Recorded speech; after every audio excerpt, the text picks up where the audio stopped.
ಭಾಗವಹಿಸಿದ್ರು. ಆದರೆ ಇಲ್ಲೇನಾಗ್ತಾ ಇದೆ ಕರ್ನಾಟಕದಲ್ಲಿ, ನಾವ್ಯಾರೋ ಮಾತಾಡುವಾಗ ಹೇಳಿದ್ರಿ ಕಾಂಗ್ರೆಸ್ ಸರ್ಕಾರಕ್ಕೆ ಧಿಕ್ಕಾರ ಅಂತ. ರಾಜ್ಯದ ಕಾಂಗ್ರೆಸ್ ಸರ್ಕಾರಕ್ಕೆ ಧಿಕ್ಕಾರವನ್ನ ಇವತ್ತಿನ ಮಳೆ ಅಭಾವದ ಎಲ್ಲದ ಕಾರಣಕ್ಕಾಗಿ ರೈತರು ಪರಿತಪಿಸ್ತಾ ಇರುವಂಥ ಸಂದರ್ಭದಲ್ಲಿ ಹೋರಾಟದಲ್ಲಿ ಪಾಲ್ಗೊಳ್ಳೋದು ಮುಖ್ಯ ಆಗಿತ್ತು. DK ಶಿವಕುಮಾರ್ ಅವರಿಗೆ ಅಲ್ಲಿ ಹೋಗಿ ಕೂತಿದ್ದಾರೆ. ಅಥವಾ ದೇಶ ಹಿತ ಬೇಕಾಗಿರಲಿಲ್ಲ, ವೆಸ್ಟರ್ನ್ ಇಂಟ್ರೆಸ್ಟ್ನಲ್ಲಿ ಕೆಲಸ ಮಾಡ್ತಾ ಇರುವಂಥ ಶಕ್ತಿಗಳು ಏನು FCRA ರೆಗ್ಯುಲೇಷನ್ ಅನ್ನ ಟೈಟ್ ಮಾಡ್ತಾ ಇದ್ದಾರೆ, ಆ ರೀತಿ ಪಾಠವನ್ನು ಮಾಡ್ತಾ ಇದ್ದಾರೆ. ಹೊರಗಡೆ ಬಂದುಕೊಂಡು ಪ್ರತಿಭಟನೆ ಮಾಡಿ ಜನರನ್ನ ಅಶಾಂತಿಯನ್ನು ಸೃಷ್ಟಿಸುವಂಥದ್ದು, ದೊಂಬಿಯನ್ನು ಸೃಷ್ಟಿಸುವಂಥದ್ದು ಸಿರಿಸಿಯಲ್ಲೂ ಆಗಿದೆ, ಬೇರೆ ಬೇರೆ ಕಡೆಗಳಲ್ಲೂ ಆಗಿದೆ. ನಮ್ಮ ಜಿಲ್ಲೆಯಲ್ಲೂ ಕೂಡ ಕೆಲವು ಜಿಲ್ಲೆಗಳು ಹೊರಗಡೆ ಬಂದು ಮಾತಾಡಿದ್ದಾರೆ. ಅವ್ರ ವಿರುದ್ಧ ಎಚ್ಚರಿಕೆಯನ್ನು ವಹಿಸಬೇಕು ಅನ್ನೋದನ್ನು ಈ ಸಂದರ್ಭದಲ್ಲಿ ಮನವಿಯನ್ನು ಮಾಡ್ತೇನೆ ಪೊಲೀಸ್ ಇಲಾಖೆಗೆ.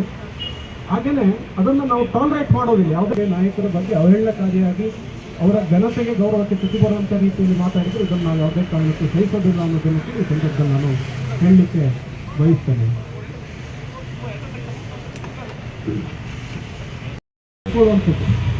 ಅಂಬೆಳೆಯನ್ನು ಬೇಯಿಸಿಕೊಳ್ಳುವಂಥ ಪ್ರಯತ್ನಕ್ಕೆ ಕಾಂಗ್ರೆಸ್, ಕಾಕ್ರೋಚ್ ಹಾಗೂ ಆಪ್ ಸೇರಿದಂತೆ SP ಬೇರೆ ಬೇರೆ ಪಕ್ಷಗಳು ಮಾಡ್ತಾ ಇರುವಂಥದ್ದು. ಎಲ್ಲರೂ ಒಂದೇ ಫ್ರೇಮ್ನಲ್ಲಿದ್ದಾರೆ, ಎಲ್ಲರೂ ಒಂದೇ ಫ್ರೇಮ್ನಲ್ಲಿ ಸಿಕ್ಕಾಕೊಳ್ತಾ ಇದ್ದಾರೆ. ಯಾರ್ಯಾರು ಹೋರಾಟಕ್ಕೆ ಬಂದರು ಹೇಳುವ ನೀವು ಒಂದ್ಸಲ ನೋಡ್ಬಿಟ್ರೆ ಯಾರ್ಯಾರು ದೇಶ ವಿರೋಧಿಗಳಾಗಿ ಕೆಲಸ ಮಾಡ್ತಾರೆ, ಯುವ ವಿರೋಧಿ ಕಾಂಗ್ರೆಸ್ ಪಾರ್ಟಿಗೆ, ವಿದ್ಯಾರ್ಥಿ ವಿರೋಧಿ ಕಾಂಗ್ರೆಸ್ ಪಾರ್ಟಿಗೆ, ಕಾಂಗ್ರೆಸ್ ಆಪ್ ಮತ್ತೊಂದು ಯಾವುದು ಕಾಕ್ರೋಚ್ ಇರಲಿ, ಎಲ್ಲರೂ ಕೂಡ ಒಂದೇ ಸಲ ಅಧಿಕಾರವನ್ನು ಸಿಗೋಣ.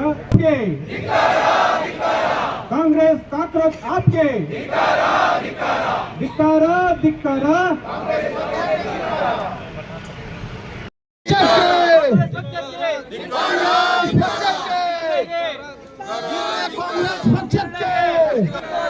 ಆಮ್ ಆದ್ಮಿ ಪಕ್ಷಕ್ಕೆ, ಆಮ್ ಆದ್ಮಿ ಪಕ್ಷಕ್ಕೆ, ಮಾನ್ಯ ನರೇಂದ್ರ ಮೋದಿಜಿ ಅವರಿಗೆ, ಭಾರತೀಯ ಜನತಾ ಪಕ್ಷಕ್ಕೆ ಧಿಕ್ಕಾರ ಧಿಕ್ಕಾರ, ಕಾಂಗ್ರೆಸ್ ಪಕ್ಷಕ್ಕೆ ಧಿಕ್ಕಾರ ಧಿಕ್ಕಾರ, ಇರಲೇ ಕಾಂಗ್ರೆಸ್ ಪಕ್ಷಕ್ಕೆ, ಇರಲೇ ಕಾಂಗ್ರೆಸ್ ಪಕ್ಷಕ್ಕೆ ಧಿಕ್ಕಾರ ಧಿಕ್ಕಾರ ಧಿಕ್ಕಾರ ಧಿಕ್ಕಾರ. ಒಂದೇ ಒಂದೇ ಭಾರತೀಯ ಜನತಾ ಪಾರ್ಟಿಯ ಹೋರಾಟಕ್ಕೆ, ಭಾರತೀಯ ಜನತಾ ಪಾರ್ಟಿಯ ಹೋರಾಟಕ್ಕೆ, ಪಾರ್ಟಿಗೆ, ಕಾಂಗ್ರೆಸ್ ಪಾರ್ಟಿಗೆ, ಕಾಕ್ರೋಚ್ ತಂಡಕ್ಕೆ, ದೇಶ ವಿರೋಧಿಗಳಿಗೆ, ಜಿರಳೆಗಳ ಷಡ್ಯಂತ್ರಕ್ಕೆ, ದೇಶವನ್ನು ಅಸ್ಥಿರಗೊಳಿಸುತ್ತಿರುವ ಶಕ್ತಿಗಳಿಗೆ ಭಾರತ್ ಮಾತಾಕ್ಕೆ.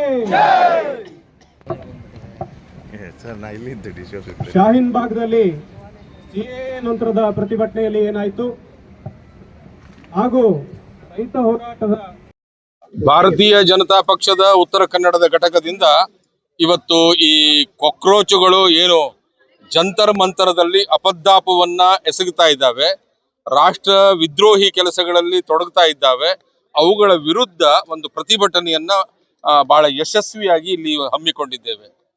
ನೀಟ್ ಹಗರಣದಲ್ಲಿ ಅಂದ್ರೆ ಪ್ರಶ್ನೆ ಪತ್ರಿಕೆ ಸೋರಿಕೆಯಲ್ಲಿ ಪ್ರತಿಭಟನೆಯನ್ನೇ ಮಾಡಬಾರದು ಅಂತ ಹೇಳುವುದಿಲ್ಲ. ಯಾವ ಪ್ರತಿಭಟನೆಯೂ ಸಹಿತ ಶಾಂತಿಯುತವಾಗಿ ಮಾಡಬೇಕು, ಸರ್ಕಾರಕ್ಕೆ ಅಹವಾಲನ್ನ ಸಲ್ಲಿಸಬೇಕು. ಖಂಡಿತವಾಗಿ ಅದನ್ನ ಒಪ್ತೇನೆ. ಒಂದು ಕೈಯಲ್ಲಿ ಸಂವಿಧಾನವನ್ನು ಹಿಡಿಯುತ್ತಾ ಇನ್ನೊಂದು ಕೈಯಲ್ಲಿ ಕಲ್ಲನ್ನು ಹಿಡ್ಕೊಳ್ತಾ ಈ ಏನು ಪ್ರತಿಭಟನೆಯಲ್ಲಿ ತೊಡಗಿದ್ದಾರೆ, ಪೊಲೀಸರಿಗೆ, ಪತ್ರಕರ್ತರಿಗೆ, ಇವರಿಗೆಲ್ಲ ಏನು ಹಲ್ಲೆ ವಗೇರೆ ಮಾಡ್ತಾ ಇದ್ದಾರೆ, ಇದನ್ನು ಭಾರತೀಯ ಜನತಾ ಪಕ್ಷ ಖಂಡಿಸ್ತದೆ. ಈ ದೇಶ ಸಂವಿಧಾನದ ಪ್ರಕಾರ ನಡಿಬೇಕೇ ಹೊರತು ಶಾರಿಯತ್ತನ ಪ್ರಕಾರ ನಡೀತಕ್ಕಂತಹದ್ದಲ್ಲ. ಸಂವಿಧಾನ ಮತ್ತು ಶಾರಿಯತ್ತನ್ನ ಎರಡರಲ್ಲಿ ಯಾವುದನ್ನ ಒಪ್ಕೊಳ್ಬೇಕು ಅಂತ ಕೇಳಿದ್ರೆ ನಾವು ಸಂವಿಧಾನವನ್ನೇ ಒಪ್ಕೊಳ್ಬೇಕು. ಬಾಬಾ ಸಾಹೇಬ್ ಅಂಬೇಡ್ಕರ್ ಅವರಿಂದ ನಿರ್ಮಿಸಲ್ಪಟ್ಟಿರುವಂತಹ ಸಂವಿಧಾನವನ್ನ ಭಾರತೀಯ ಜನತಾ ಪಕ್ಷ ಎಂದು ಒಪ್ಕೊಳ್ತದೆ.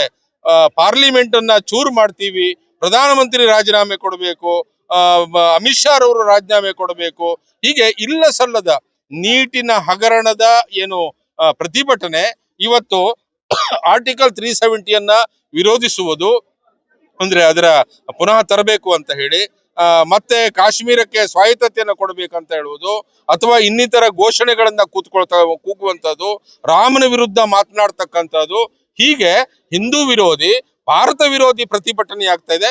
ಅದನ್ನ ಭಾರತೀಯ ಜನತಾ ಪಕ್ಷ ಇವತ್ತು ಅದನ್ನ ಖಂಡಿಸ್ತದೆ.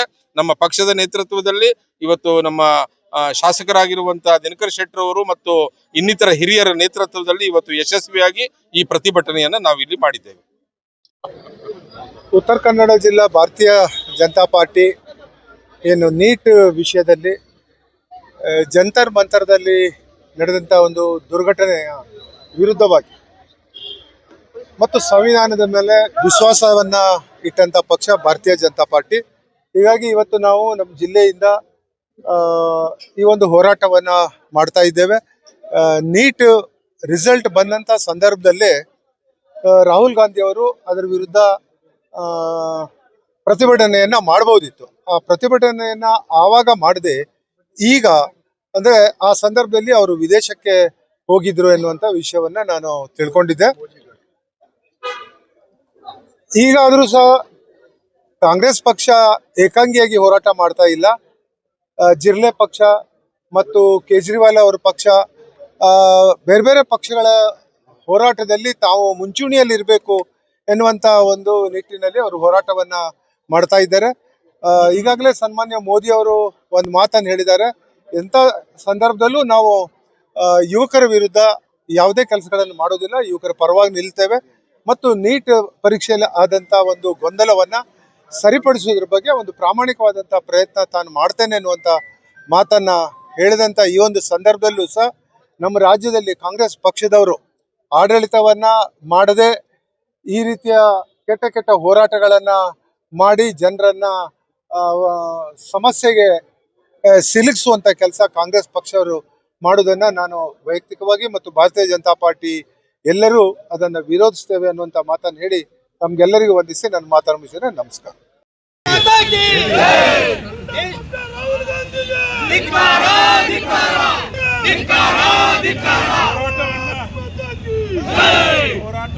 ಕಾರ್ಯಕರ್ತ ಬಂಧುಗಳೇ,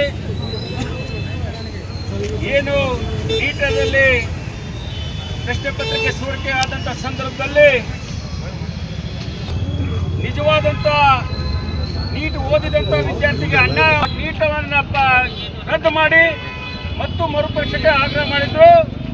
ಇದನ್ನ ಈಗಾಗಲೇ ಅವ್ರನ್ನ ಬಂಧನ ಮಾಡಿದೆ. ಬಂಧುಗಳೇ, ಸಿಗುವಂತ ಈ ನೀಟನ್ನ ವಿರೋಧಿಸ ಮಾಡ್ತಿರುವಂತ ಕಾಂಗ್ರೆಸ್ ಸುಪ್ರೀಂ ಕೋರ್ಟ್ ವರೆಗೂ ಹೋಗಿ ನೀಟ್ ಬೇಡ ಅನ್ನುವಂತ ವಾದವನ್ನ ಕಾಂಗ್ರೆಸ್ ನಡೆಸ್ತದ. ಆದ್ರೂ ಸಹ ಬಡವರಿಗೆ, ನಿಜವಾದ ಓದಿದಂತ ವ್ಯಕ್ತಿಗಳಿಗೆ ಅನುಕೂಲ ಆಗುವಂತ ದೃಷ್ಟಿಯಿಂದ ಈ ನೀಟನ್ನು ಜಾರಿ ಮಾಡಿದೆ. ಈಗ ಮರು ಪರೀಕ್ಷೆ ಆದ್ರೂ ಸಹ